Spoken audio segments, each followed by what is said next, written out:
Olá, turminha do quarto ano. Tudo bem com vocês? Hoje é a nossa primeira aula de redação do quarto bimestre. O conteúdo abordado será poema.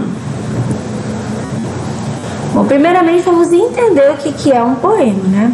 É um gênero que vai estar relacionado aos gêneros literários, tá? Então ele vai fugir um pouco do que vocês estão acostumados. Ele está mesmo ligado a um gênero literário. É um gênero textual que utiliza as palavras como uma matéria-prima, organizando-as em versos, estrofes ou até mesmo em prosa. Ou seja, vai apresentar uma estrutura que permite defini-lo como gênero. Então, gente, na verdade um poema, ele nada mais é do que um gênero textual que vai brincar com as palavras, não é isso? Pode ser escrito em versos e estrofes, mas também pode acontecer dele ser escrito em prosa. Muito raro, né? A maioria mesmo vai ser escrito em versos e estrofes. Vamos falar um pouquinho da origem desse gênero, né? A palavra poema, ela deriva do grego poem, que significa fazer, criar, compor. Na Grécia Antiga, as produções literárias eram chamadas de poemas e faziam parte dos gêneros lírico, épico e dramático. Então, o poema, ele é um gênero muito antigo. Já fazia parte das produções literárias na Grécia Antiga.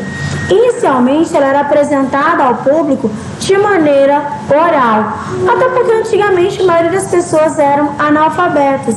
Então, para que as pessoas realmente tivessem acesso a esse tipo de arte, eles eram recitados, né? Então, muitas dessas produções, elas eram apresentadas de maneira oral. No final da Idade Média, os poemas eles passaram a ser escritos. Então, com o tempo, começaram a ser apresentados de maneira escrita. Os poemas de Homero, presentes nas obras Ilíada e Odisseia, são considerados os primeiros grandes textos épicos ocidentais.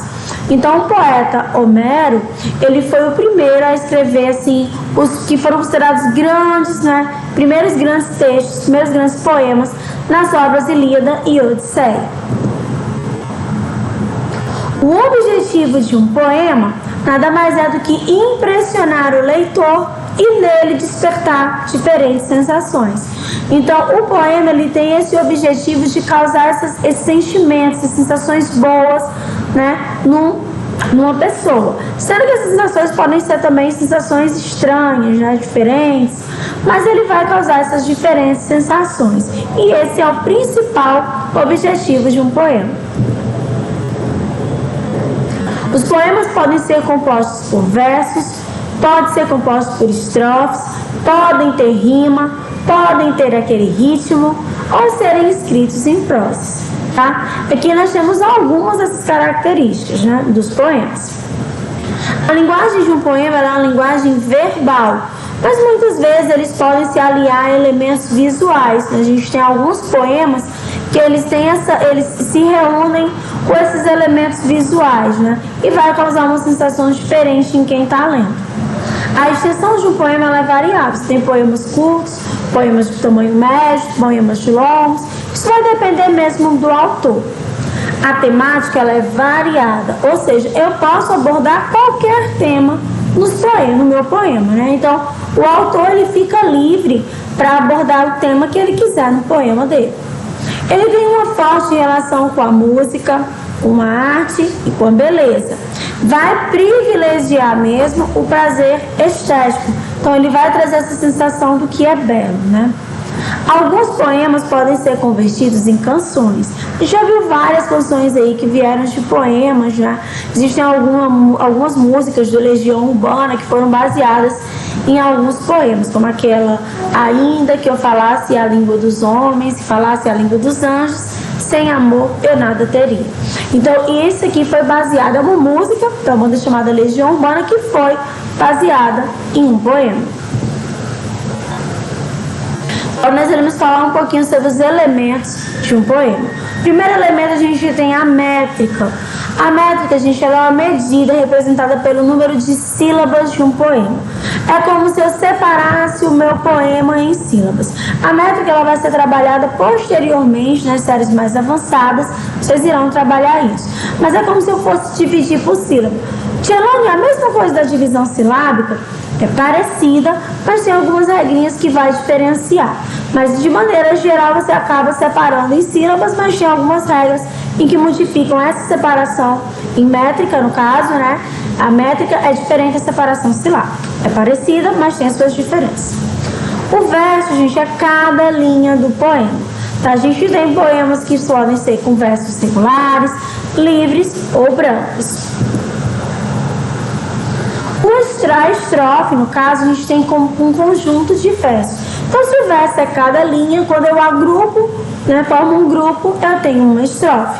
E elas podem receber diferentes denominações quanto ao número de versos que estiverem agrupados. Por exemplo, se ela tiver 2 versos, 2 linhas, ela é um dístico. Se ela tiver 3, é um terceto. Se tiver 4, um quarteto. 5, uma quintilha, 6, uma sextilha e por aí vai, né? Vai depender do número de linhas que eu tenho, ou seja, do número de versos. Rima. Rima também é um elemento muito importante em um poema. Ela vai se caracterizar pela repetição de sons de 2 ou de mais versos, que vai dar aquela certa musicalidade ao poema, certo? A classificação, ela pode ser feita quanto à fonética, quanto ao valor, quanto à acentuação e até mesmo quanto à posição nos versos e nas estrofes. A rima, gente, ela vai às vezes causar uma sensação conforme o poema que está sendo lido, e isso é proposital. Por exemplo, tem poemas que vão falar sobre chuva, por exemplo, que vai utilizando palavras que vão rimando, que vai dando aquela sensação de, né, da própria chuva. Isso é uma técnica utilizada pelos autores. Quanto à rima, gente, a posição delas na estrofe, né, no caso, eu trouxe aqui alguns exemplos. Primeiro exemplo é a rima cruzada ou alternada. Na minha rima cruzada ou alternada, eu vou ter rimas de terminações que vão se cruzando. Aqui, por exemplo, a minha linha A vai rimar com a linha A. Ela vai alternar entre uma linha A e a outra. Eu tenho uma B, que vai rimar com a outra, que também estará alternada. Exemplo aqui, eu tenho cheguei, chegaste, vinhas fatigada, e triste e fatigada eu vi, fatigado eu vinha. Tinhas a alma de sonhos povoada e a alma de sonhos povoada eu tinha. A gente pode perceber que a palavra fatigada vai rimar com povoada e tem uma linha no meio aqui que é o vinha, a palavra vinha, que rima com tinha. Então ela vai alternar. A gente chama isso de AB, né, que é a posição das rimas. O próximo tipo de rima que eu tenho é a interpolada. O primeiro verso ele vai rimar com o quarto e o segundo com o terceiro. Então as pontas elas rimam e o meio também, né, que a gente chama de APPA. Para canto de amor tenros cuidados, toma entre vós, ó montes, o instrumento. Ouvi, pois, o meu fúnebre lamento, se é que compaixão dos animados. Então, posso perceber que as duas extremidades elas rimam, que é cuidados e animados, e os dois meios também, instrumento e lamento. A minha próxima rima é a emparelhada. O primeiro rima com o segundo, aqui um vai estar logo abaixo do outro, né? E o terceiro com o quarto. É a rima AAPP. Manhã de junho ardente, uma encosta escavada, seca, deserta e nua, à beira de uma estrada. Terra ingrata, onde a urze a custo desabrocha, bebendo o sol, comendo o pé, mordendo a rocha. Então, escavada rima com estrada e desabrocha rima com rocha. Bom, e nós temos também a rima interna, que quando as palavras rimam, essas palavras que estão no fim do verso vão rimar com as palavras do interior do verso. Salve bandeira do Brasil querida, toda tecida de esperança e luz. Palio sagrado sobre o pau palpita, a alma bendita do país da cruz. Então, querida vai rimar com tecida e palpita com bendita. A gente pode perceber que a palavra que está no final vai rimar com a palavra que está no meio do verso que vem logo em seguida. Misturadas. Bom, as rimas misturadas, elas não vão seguir um esquema fixo. Elas vão rimando de maneira aleatória. Nós temos também versos brancos ou soltos, que são aqueles em que não há rima. Então, lembrando, a rima ela não é obrigatória em um poema, fica a critério do autor. Ela é um elemento, mas não é um elemento obrigatório. Outro elemento que nós temos é o ritmo, que vai estar relacionado com a questão da sonoridade, musicalidade presente nos poemas. Isso vai ser muito conforme o que vai rimando, né? Produzidos de maneira intencional, de acordo com as palavras escolhidas pelo escritor. Então, o ritmo, quando você começa a ler, você percebe que ele tem uma certa musicalidade. E isso é de maneira intencional. O autor ele faz isso de propósito. Muito cuidado para não confundir o poema com a poesia. O poema, ele é o texto literário, ele é o gênero. Já a poesia, não. A poesia é uma manifestação artística. Pode ou não estar baseada em palavras. Ela vai provocar sensações, emoções e sentimentos no receptor. Pode ser uma pintura, uma fotografia, pode ser uma escultura, uma música ou até mesmo um filme. Então, o poema, ele é o texto. A poesia é uma manifestação artística. Um poema pode ser uma poesia, certo? E aí eu pergunto, será que uma poesia pode ser um poema?